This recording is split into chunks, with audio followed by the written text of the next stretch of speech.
नमस्कार दोस्तों, आज की कथा में आप सभी लोगों का स्वागत है। आइए कथा श्रवण करते हैं। एक संत बरसाना में रहते थे और हर रोज सुबह उठकर यमुना जी में स्नान करके श्री राधा जी के दर्शन करने जाया करते थे। यह नियम उनका हर रोज का था।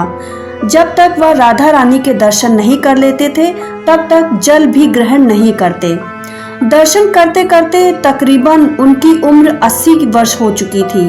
दर्शन करते करते संत के मन में एक दिन यह भाव आया कि मुझे राधा रानी के दर्शन करते हुए 80 वर्ष गुजर गए, लेकिन मैंने आज तक राधा रानी को कोई भी वस्त्र नहीं चढ़ाया।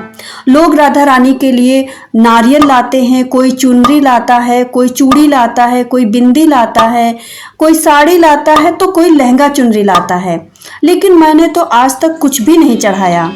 यह विचार संत जी के मन में आया कि जब सभी मेरी राधा रानी के लिए कुछ ना कुछ लाते हैं तो मैं भी अपनी राधा रानी के लिए कुछ ना कुछ लेकर जरूर आऊंगा, लेकिन क्या लाऊं जिससे मेरी राधा रानी खुश हो जाएं? तो संत जी ने यह सोचकर अपनी कुटिया में आ गए। सारी रात सोचते सोचते सुबह हो गई।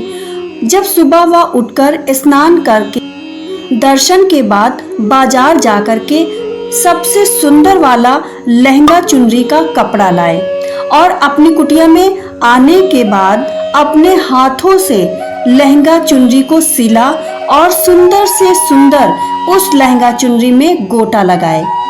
जब पूरी तरह से लहंगा चुनरी को तैयार कर लिया तो मन में सोचा कि इस लहंगा चुनरी को अपनी राधा रानी को पहनाऊंगा तो वह कितनी सुंदर दिखेंगी। यह सोच करके आज संत जी उस लहंगा चुनरी को लेकर राधा रानी के मंदिर को चले।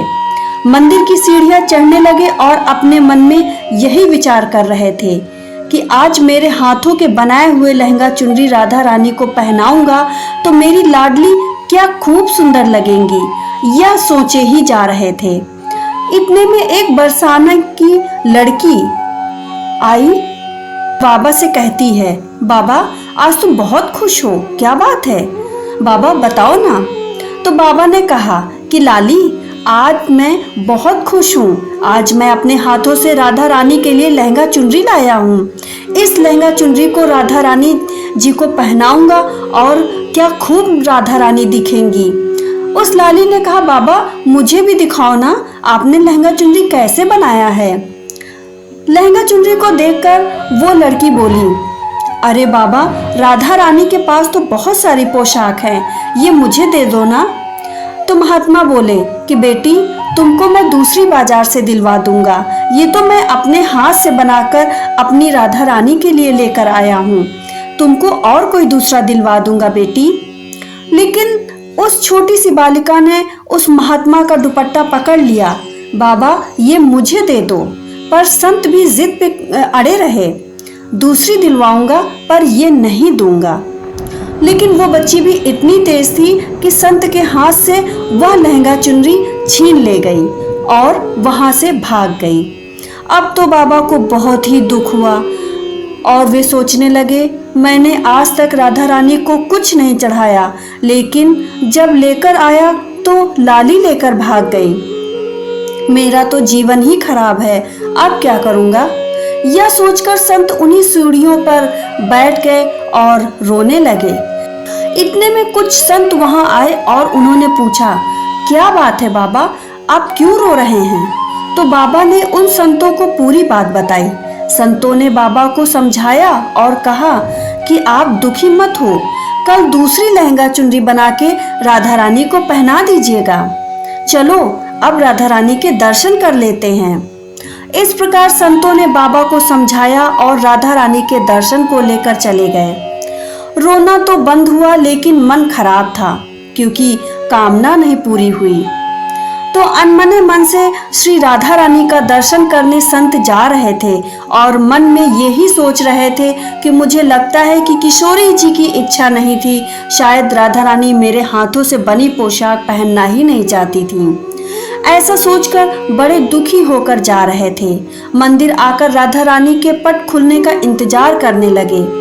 थोड़ी देर बाद मंदिर के पट खुले तो संतों ने देखा बाबा देखो तो, आज हमारी राधा रानी बहुत ही सुंदर लग रही हैं। संतों की बात सुनकर जैसे ही बाबा ने अपना सिर उठा के श्री राधा रानी को देखा तो ये क्या, वही लहंगा चुनरी राधा रानी ने पहन रखा था जो बाबा ने बनाया था।